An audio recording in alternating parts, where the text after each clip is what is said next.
नमस्कार, हमारे digital platform पर आपका स्वागत है। जम्मू कश्मीर के पहलगाम में हुए आतंकी हमले ने न सिर्फ 27 मासूम जिंदगियों को छीना, बल्कि कई सपनों को भी रौंद डाला।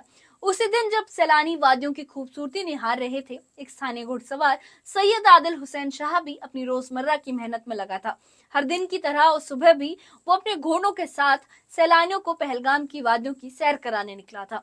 लेकिन उसे क्या पता था कि उसकी आखिरी सवारी होगी। आदिल की जान भी इस हमले की भेंट चढ़ गई। एक मेहनतकश बेटे, एक परिवार की उम्मीद और घाटी की रौनक। आदिल अब इस दुनिया में नहीं है। आतंक की इस बेरहम वारदात ने न सिर्फ एक जिंदा दिल इंसान को छीना, बल्कि एक सपनों भरी कहानी को भी हमेशा के लिए अधूरा कर दिया, एक परिवार को बेसहारा कर दिया।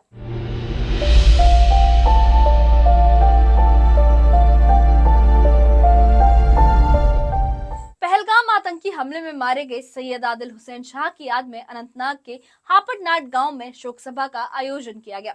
इस दुखद मौके पर नेशनल कॉन्फ्रेंस के वरिष्ठ नेता मोहम्मद अल्ताफ वानी, एहसान परदेसी, इमरान नबी डार और सलमान सागर के साथ सीएम उमर अब्दुल्ला के बेटे जहीर और जमीर भी शामिल हुए।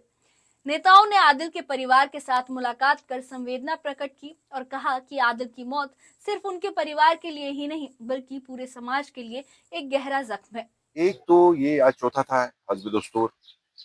दूसरा, आदिल ने जो कुर्बानी दी उससे जम्मू कश्मीर का जो सिरा हमारा ऊंचा कर दिया, फख्र से ऊंचा कर दिया। इसमें दो राय है ही नहीं। इसकी शहादत रायगान नहीं हो जाएगी।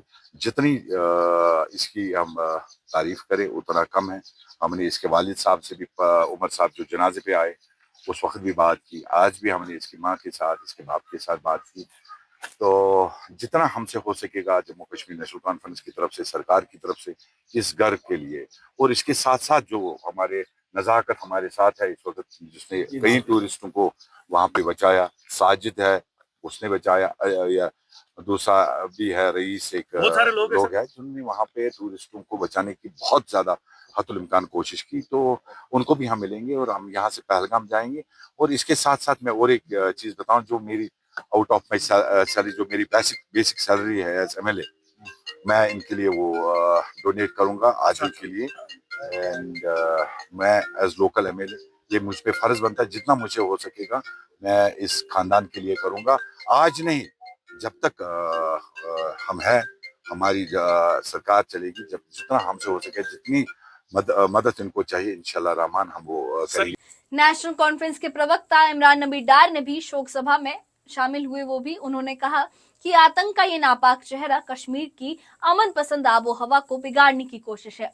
इमरान नबी डार ने साफ कहा कि ऐसे नापाक मंसूबों को हर हाल में नाकाम किया जाएगा और कश्मीर की सरजमी पर शांति और भाईचारे को बनाए रखने की लड़ाई जारी रहेगी। स्पेशली आपने शायद कुछ जो है आपके मिनिस्टर्स जो हैं वो अभी देख रेख कर रहे हैं, क्या करना चाहिए? उमर साहब की सरकार चाकू चौबंद है, और आपको ये भी मालूम है हमारा जो जितने भी कैबिनेट मिनिस्टर्स है सबको डिफरेंट सिटीज में भेजा गया है, ताकि अगर कहीं पर कोई डिस्ट्रेस कॉल है स्टूडेंट्स के रिलेटेड और बिजनेसमैन के रिलेटेड, हमारे मिनिस्टर्स बैठे हुए हैं, जिसमें सकीना जी हैं, सतीश शर्मा जी और बाकी सारे मिनिस्टर्स हैं, काउंसिल ऑफ मिनिस्टर्स, वो गए हैं वहाँ पर और वो जो है उनके साथ कोऑर्डिनेट करेंगे। कहीं पे कुछ प्रॉब्लम होगा हम कोऑर्डिनेट करेंगे। पाकिस्तान के शहबाज शरीफ की तरफ से अभी बयान आया है और उन्होंने कहा है कि कंडम करते हैं, लेकिन उन्होंने कहा कि पाकिस्तान का ये domain I will not speak, because मैं इस डोमेन पे नहीं बोलूंगा, बिकॉज ये हमारा डोमेन नहीं है। गवर्नमेंट ऑफ इंडिया को जो करना होगा वो गवर्नमेंट ऑफ इंडिया कर लेगी। नेशनल कॉन्फ्रेंस का क्या रिएक्शन रहेगा इस पे? देखिए, हम कंडेम करते हैं इंसिडेंट को। आज हम यही दिखाने आए थे, हम सॉलिडरिटी दिखाने आए थे इस घर के साथ। जो ब्रेवरी इस बच्चे ने दिखाई, अल्लाह ताला उनको मगफिरत करे, वो काबिल तारीफ है। आदिल हुसैन के घर सांत्वना देने केवल नेशनल कॉन्फ्रेंस के नेता ही नहीं, बल्कि बीजेपी के वरिष्ठ नेता भी पहुंचे। जम्मू कश्मीर विधानसभा में नेता प्रतिपक्ष सुनील शर्मा और प्रदेश बीजेपी के पूर्व अध्यक्ष रविंद्र शर्मा ने शोक सभा में शिरकत की। दोनों नेताओं ने आदिल के परिवार के सदस्यों से मुलाकात कर गहरी संवेदना व्यक्त की और कहा कि आतंकवादियों द्वारा एक आम मेहनतकश की हत्या करना इंसानियत के खिलाफ सबसे बड़ा जुर्म है। उन्होंने भरोसा दिलाया कि दोषियों को सख्त सजा दिलाई जाएगी और आतंक के खिलाफ कार्रवाई और तेज की जाएगी। इसी पहलगाम के रहने वाले एक नौजवान आदिल शाह साहब, जो कि उस हमले के वक्त पहलगाम के बैसरन वैली में थे और जिन्होंने उस आतंकवादी को पकड़ लिया, उसकी बंदूक छीन ली उस आतंकवादी जिसने वहां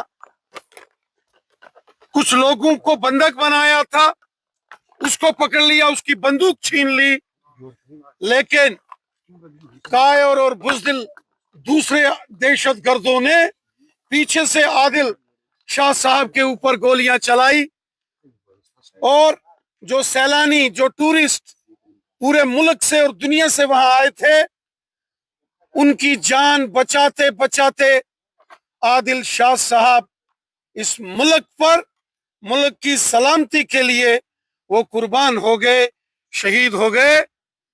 पूरा जम्मू कश्मीर गमगीन है, पूरा हिंदुस्तान गमगीन है, पूरी दुनिया गमगीन है जो पहलगाम के अंदर हुआ है। और सारी दुनिया, पूरा हिंदुस्तान, पूरा जम्मू कश्मीर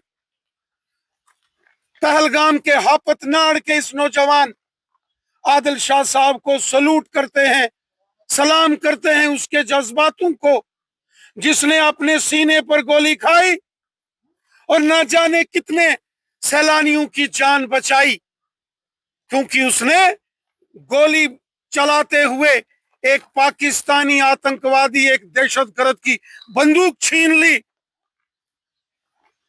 आदिल शाह साहब के जज्बात को, उनकी वतन परस्ती, देशभक्ति, हुब्बुल वतनी के जज्बे को पूरा हिंदुस्तान सलूट करता है, सलाम करता है।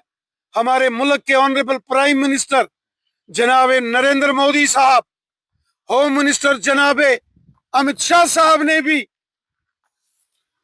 आदिल शाह साहब की बहादुरी, उनके जज्बात को, उनकी कर्तव्य परायणता को, जो उस वक्त उन्होंने हिम्मत दिखाई, हौसला दिखाया और पता नहीं कितने सैलानियों की उसने और जान बचाई, मोदी साहब और अमित शाह साहब ने भी आदिल शाह साहब को सलूट किया है, सलाम किया है और उनके घर अपना अफसोस का शोक संदेश, condolence message prime minister Modi साहब और अमित शाह साहब का, सुनील शर्मा साहब और हम लेकर आए। घर में ताजियत के लिए आए थे, इनके परिवार से मिले, इनके वालिदैन से मिले, इनके भाइयों से मिले, ऊपर वाले से प्रार्थना की कि इनको अपने चरणों में स्थान दे और इस परिवार को ये शक्ति दे इतना गम सहन करने की, और इसके परिवार की भी चिंता की। हमने यहाँ पे अपनी जिम्मेदारी जताई है कि आने वाले दिनों में इस परिवार के भी जो मसाइल होंगे, हम जरूर शाना बशाना इस परिवार के साथ हैं। सैयद आदिल हुसैन शाह, एक आम कश्मीरी जो अपने परिवार की खुशियों के लिए संघर्ष कर रहा था, उसकी जिंदगी आतंक के साए में बुझा दी गई। लोगों को बचाने की कोशिश में वो मारा गया, लेकिन उसकी मेहनत, उसकी जद्दोजहद आज भी इंसानियत का चेहरा रोशन कर रही है। आज आदिल सिर्फ एक नाम नहीं, बल्कि उन हजारों कश्मीरियों की आवाज बन गया है जो अमन और तरक्की चाहते हैं। कश्मीर की वादियों में बहता दर्द ये पैगाम दे रहा है कि अब इंसानियत के दुश्मनों को हर मोर्चे पर शिकस्त देनी होगी। इस बारे में आपकी क्या राय है, हमें कमेंट बॉक्स में अपनी राय जरूर बताएं और इस मामले से जुड़ी अपडेट्स के लिए हमारे चैनल को सब्सक्राइब करें।